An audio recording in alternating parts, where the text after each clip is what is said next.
हम देखते हैं कि हमारे नेताओं के बीच में एक बहुत वार्म रिलेशनशिप है और ये तो हमारे लोगों के बीच का एक सिंबल होते हैं, क्योंकि अमेरिका और इंडियन लोग, खास करके हमारे इंडियन अमेरिकन जो एक लिविंग ब्रिज बनते हैं, हमारे रिलेशनशिप का एक ड्राइविंग फोर्स है। बात सुनो, ऊपर क्या है? ऊपर चांद है। चांद पे कौन है? तो चांद पे जो इस वक्त इंडिया बैठा हुआ है चांद इंडिया पे। बैठा रहे।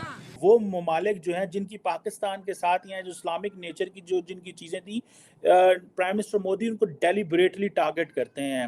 मैं व्हाइट हाउस से पहले ऐलान नहीं कर सकूंगी, लेकिन इतना ही कह सकती हूँ कि हम क्वाड का ग्रुपिंग बहुत अहम समझते हैं और हम इंडिया के साथ हमारे नेताओं के मीटिंग्स मुलाकात होती रहती है। अगर मैं बुर्खा पहन कर, हया मेरी आंखों में नहीं, तो बुर्खा मुझे बचा लेगा?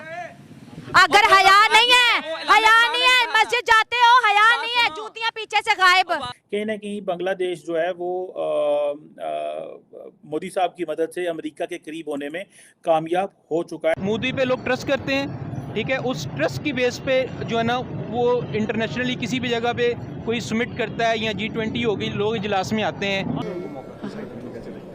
ये तो हम समझते हैं कि ये बहुत अच्छी खबर है कि अफ्रीकन यूनियन एक मेंबर बनेंगे। अमेरिका पहले से ही उनका मेंबरशिप सपोर्ट कर रहे हैं। मस्जिद में जहाद पढ़ाया जाता है, स्कूलों में नहीं पढ़ाया जाता। स्कूलों में पढ़ाया जाता है, स्कूलों में पढ़ा रहे हैं जहाद, लेकिन मस्जिद में जो वो जज्बे वाला जहाद है। वो चाहते हैं कि बांग्लादेश और Muslim world in Africa and Muslim world in middle east, उनके साथ ऐसे कनेक्शन और खासतौर पे OIC के रेफरेंस से एक पर्सनल टच दिया जाए। जो तुम्हारी फील्ड है, तुम इतने मौलवी बने हुए हो, मुझे ये बताओ कि पेंडुलम कैसे काम करता है और एक्सेलरेशन क्या है? देखें अच्छा, सब्जेक्ट कौन कौन से हैं? चलो, आइंस्टाइन की क्या थ्योरी है? आइंस्टाइन की मैं क्यों सुनाऊं? बड़े बड़े बिजनेसमैन एलन मस्क ने ये कहा कि मैं फ़ैन हूँ। अभी स्टेटमेंट आई है रशिया की तरफ से, उनके जो G20 में रिप्रेजेंटेटिव आए हैं, उन्होंने ये बोला PM Modi is a clever man. Statement में देखा अमेरिका और भारत में बहुत बड़े पैमाने पर सहयोग कर रहे हैं, जिनमें से क्रिटिकल इमर्जिंग टेक्नोलॉजीज है, इंफॉर्मेशन कम्युनिकेशंस टेक्नोलॉजी है।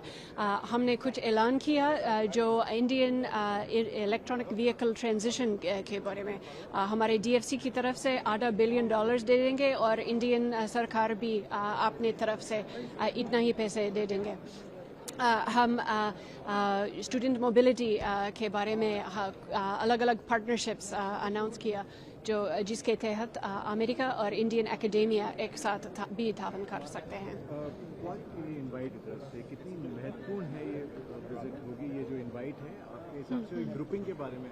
मैं व्हाइट हाउस से पहले ऐलान नहीं कर सकूंगी, लेकिन इतना ही कह सकती हूँ कि हम क्वाड का ग्रुपिंग बहुत अहम समझते हैं और हम इंडिया के साथ हमारे नेताओं के मीटिंग्स मुलाकात होती रहती है। हम तो कहते हैं जहाँ पे कोई नॉन मुस्लिम है, ले हल्ला बोल दे, जहाद हो गया। ये जहाद थोड़ी ना। कौन सा वाला जहाद है? जहाद तो वो है ना, बात ये कि स्कूल में जहाद पढ़ाना क्यों है? साइंस पढ़ाओ। आइंस्टाइन किस क्लास में पढ़ते हो? 10 क्लास में पढ़ता हूँ। चलो, आइंस्टाइन की क्या थ्योरी है? आइंस्टाइन की मैं क्यों सुनाऊं? नहीं, आइंस्टाइन की मैं क्यों सुनाऊं? पढ़ाया? मैं इस्लाम से दूर क्यों कर रहे हो? नहीं, इस्लाम में तो इस्लाम में रह रहे ना। आइंस्टाइन की किताबें हमें किस मोड़ पे लाएं? आइंस्टाइन तुम्हें इस साइंस की दुनिया में ले इस्लाम तो साइंस की दुनिया में हम नहीं जाना चाहते। नहीं जाना हम दीन की दुनिया में हम नहीं जाना, हमने दीन की दुनिया में जाना। ऊपर छोड़ो, मैं दीन की दुनिया में आना चाहता हूँ। भाई, दीन में भी आएंगे। मेरी बात सुनो, ऊपर क्या है? ऊपर चांद है। चांद पे कौन है? तो चांद पे जो इस वक्त इंडिया बैठा रहे, वो हमारा मुखालिफ है। अच्छा। और हम उनके मुखालिफ हैं। अच्छा बेटा, 10वीं क्लास में पढ़ते हो, इतना जहर कहाँ से आया दिमाग? जहर हमारा भरा गया है? काफरों ने हमारे अंदर भरा हुआ जहर। गुस्ताखियाँ क्यों करते हैं? हमने वो कहते हैं ना कि जब धुंध छाई हो, हाँ जी, जब धुंध छाई हो तो गीदड़ समझते हैं कि जंगल हमारा है। सुना है ना आपने? तो इसी वक्त यही है कि ये जो पॉलिटिशियन ऊपर बैठे हुए हुक्मरान, इन्होंने समझ ले के घेरा हुआ है सारा हमारा मुल्क। अल्लाह माफ करे, बहुत मनुष्य लग रहे हो, मत करो, रहने दो, बहुत बुरे लग रहे हो। तौबा तौबा तौबा, सारा मूड खराब कर दिया। प्रेसिडेंट बाइडेन का ये कितना बड़ा है, क्योंकि ऑलमोस्ट कुछ महीने बाद फिर से हम एक्सपेक्ट कर सकते हैं, जो इनविटेशन दिया है उसके हिसाब से कितना इम्पोर्टेंट है इंडिया इस कंटेक्स्ट? इंडिया तो बहुत महत्वपूर्ण है, लेकिन जैसे मैंने कहा, मैं राष्ट्रपति से पहले कोई फैसला ऐलान नहीं कर सकती। EU में एक्सपेंशन, ये अफ्रीकन यूनियन है अब G20 को कितना महत्वपूर्ण है? ये तो हम समझते हैं कि ये बहुत अच्छी खबर है कि अफ्रीकन यूनियन एक मेंबर बनेंगे। अमेरिका पहले से ही उनका मेंबरशिप सपोर्ट कर रहे हैं, क्योंकि हम समझते हैं कि ये G20 दुनिया के प्रीमियर फोरम, ऐसे दुनिया के सबसे बड़े इक्तिसादी मसला हल करने के लिए, और हम इसलिए G20 2026 में खुद मेज़बानी करना चाहते हैं। प्रश्न मेरा रहेगा कि प्राइम मिनिस्टर मोदी का इम्पैक्ट इसमें एज अ कोऑर्डिनेटर रिलेशन। हाँ, हम देखते हैं कि हमारे नेताओं के बीच में एक बहुत वार्म रिलेशनशिप है, और ये तो हमारे लोगों के बीच का एक सिंबल होते हैं, क्योंकि अमेरिका और इंडियन लोग, खास करके हमारे इंडियन अमेरिकन्स, जो एक लिविंग ब्रिज बनते हैं, हमारे रिलेशनशिप का एक ड्राइविंग फोर्स है। लेकिन मेरे लिए जो क्वेश्चन है वो ज़्यादा इम्पोर्टेंट बांग्लादेश का है, कि वो बिकॉज ऑफ बांग्लादेश।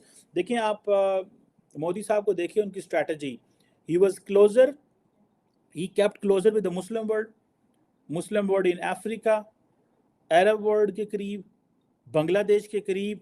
वो जो ग्रुप या वो ममालिक जो हैं जिनकी पाकिस्तान के साथ या जो इस्लामिक नेचर की जो जिनकी चीज़ें थी, प्राइम मिनिस्टर मोदी उनको डेलिबरेटली टारगेट करते हैं, बिकॉज वो चाहते हैं कि जिस तरह वो अपने घर के अंदर एक माहौल पैदा किया हुआ है, क्योंकि एक larger section of the international community ये समझता है कि प्राइम मिनिस्टर मोदी मुसलमानों को दबाते हैं और उनकी पार्टी दबाती है और RSS सारा कुछ करती है, तो वो चाहते हैं कि बांग्लादेश और Muslim world in Africa and Muslim world in middle east, उनके साथ ऐसे कनेक्शन और ख़ासतौर पे OIC के रेफरेंस से एक पर्सनल टच दिया जाए, ताकि कोई ये ना हमें कहे कि हम भाई हमारी ये जो हमारे बारे ये जो ऑब्जर्वेशन है ये ना हो।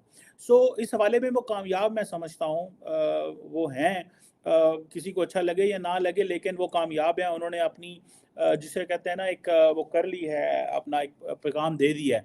और इसी तरह यही जो बायोफ्यूल है मैं जिसमें उन्होंने बांग्लादेश को डाला है, ये सिर्फ और सिर्फ चाइना फैक्टर है और पाकिस्तान फैक्टर है कि बांग्लादेश दी बल्ले बल्ले है।